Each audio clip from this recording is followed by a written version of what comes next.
Hello, my friends. Welcome to the Seat of View. I'm Lena Anderson, and I'm going live to tell you that unfortunately we seem to have unresolvable technical issues today with Cristina Montoya, who was supposed to be here to talk about Sjögren's. And we tried, and that's why we're late. I'm late in coming on. So she's not going to be able to join me today, but just so you don't completely waste your time here, I thought I'd talk a little bit about rheumatoid arthritis comorbidities, of which Sjogren's is one. So comorbidities basically means illnesses or illnesses that occur alongside of or associated with rheumatoid arthritis. And there is a plethora. There's like quite a few of them.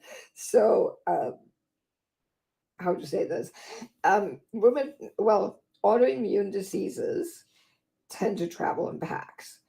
I don't know if they feel lonely if they're the only one there, but you know, maybe that's the case, or maybe it's simply that they once your autoimmune system is kind of wrecked, then maybe it's easier for others to kind of piggyback on that.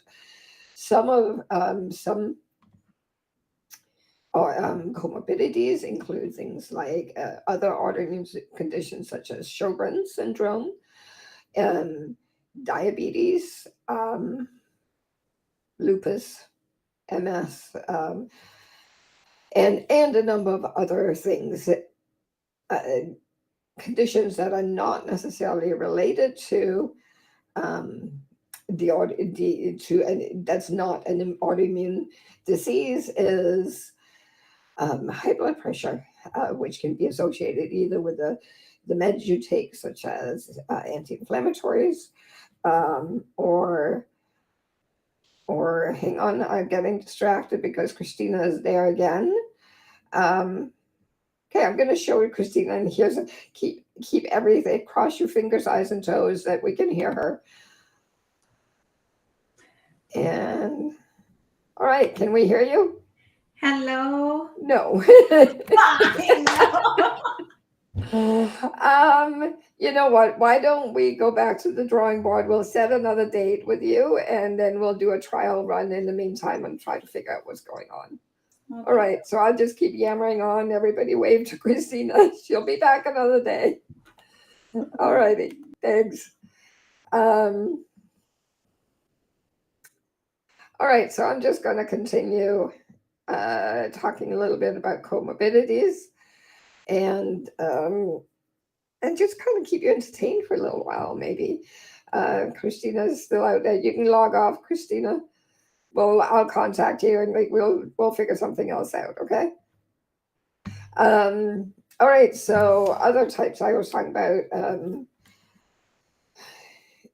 high blood pressure.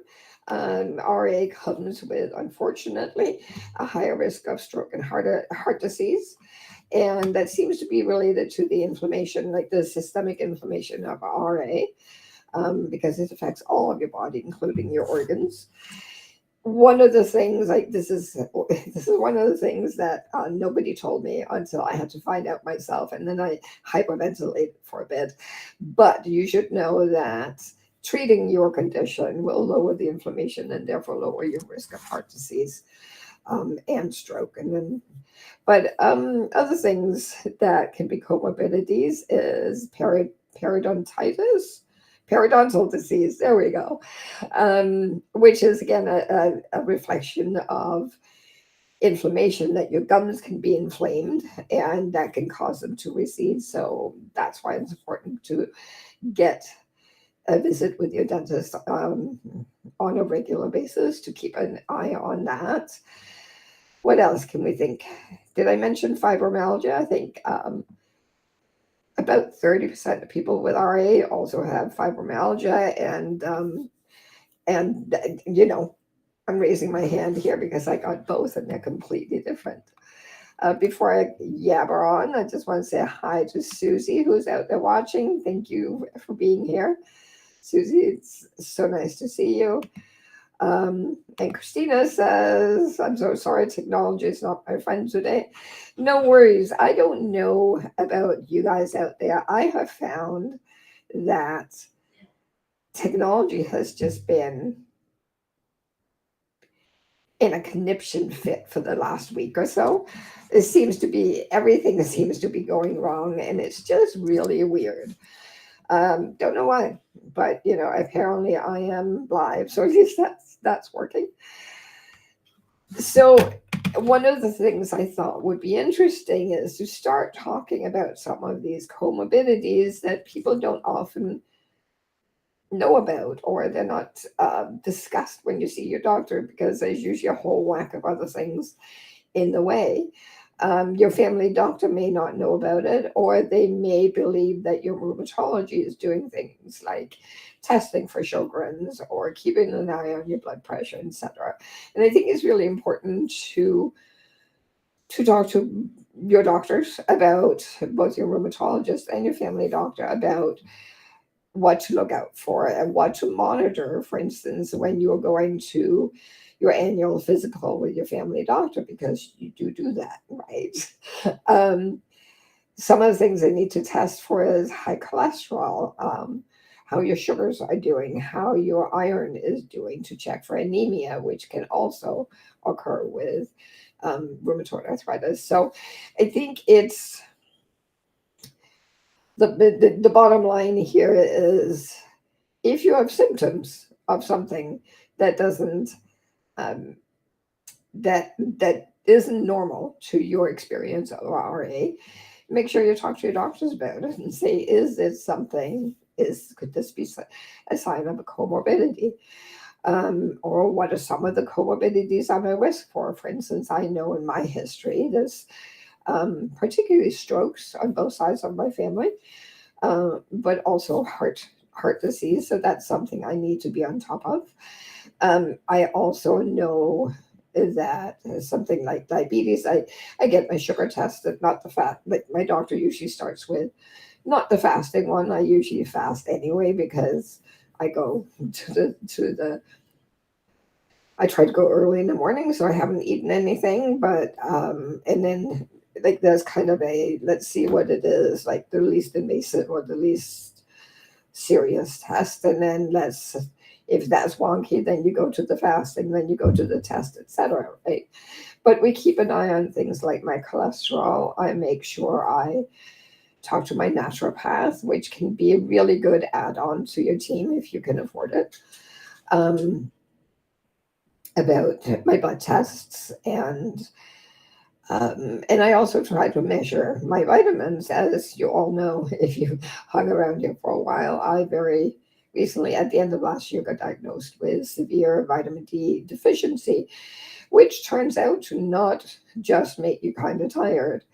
And I had all these symptoms that were isolated and that were treated as isolated events, including anxiety, depression, migraines, a huge increase in my migraines, which can be attributed to vitamin D, which nobody ever told me. And I'd also been in a fibromyalgia flare, like muscle pain, for a good 5 months. That apparently also is vitamin D related. So make sure you get your vitamins checked, because it could be that part of your pain or part of your fatigue is due to low D or low B12, low iron. Maybe your thyroid is kind of a little wonky. So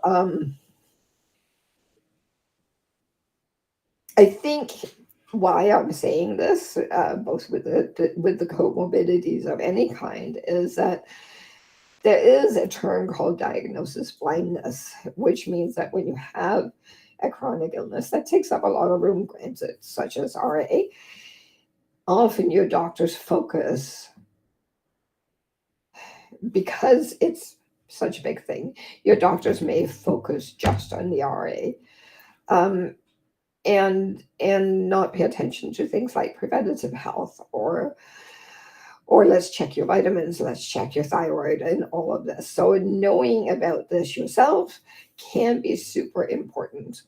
And when Cristina come back, one of the things I wanted to talk about specifically about Sjögren's, because well, not a lot of people know about it. When we do know about it, and I'm very in the RA thing, like the RA literature, and I keep on top of that.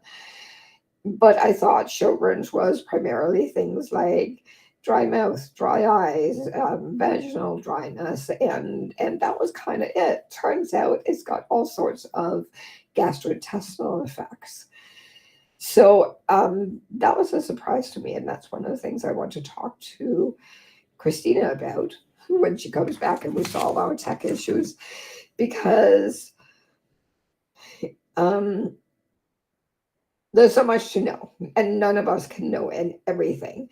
But I think when you have, say, certain gastrointestinal issues, and your doctor says stumped or it doesn't fit anything, knowing that, hey, it could be Sjögren's, and if you have it, that it might be a good idea to get tested. I'm actually in that boat myself. I've been having some gastrointestinal new things for the last couple of years that we've been, well, let's just say the pandemic caused some severe difficulty in accessing specialists. But like I thought it was one thing, and then Cristina, last time she was here, talking about jaw pain and how to get enough nutrition when it hurts to chew. She mentioned, just as an aside, about Sjögren's and gastrointestinal issues, and I went, "What? Are you kidding me? Wait, that really fits." So that was really interesting. Now, if you want to watch that video with Cristina, to hold you over until we manage to solve the technical issues, then pop up in the videos tab, or in the here on Facebook, on my Facebook page, or if you're on YouTube, pop into the live tab and you can see the video from last month when Cristina and I talked about how to eat when RA affects your jaw joints. And it like everything hurts. There's nothing like jaw pain to just mess you up. Cristina also says that Sjögren's increases risk of periodontal disease, which could impact the effectiveness of RA treatment. Fascinating and frustrating. But this is all stuff that we have for you. So consider this a bit of a teaser, spoiler, no, not spoiler, trailer. There you go. I need more coffee. Anyway, thank you so much for joining us. So sorry that this wasn't what you had hoped, but we will try again. Have a great day.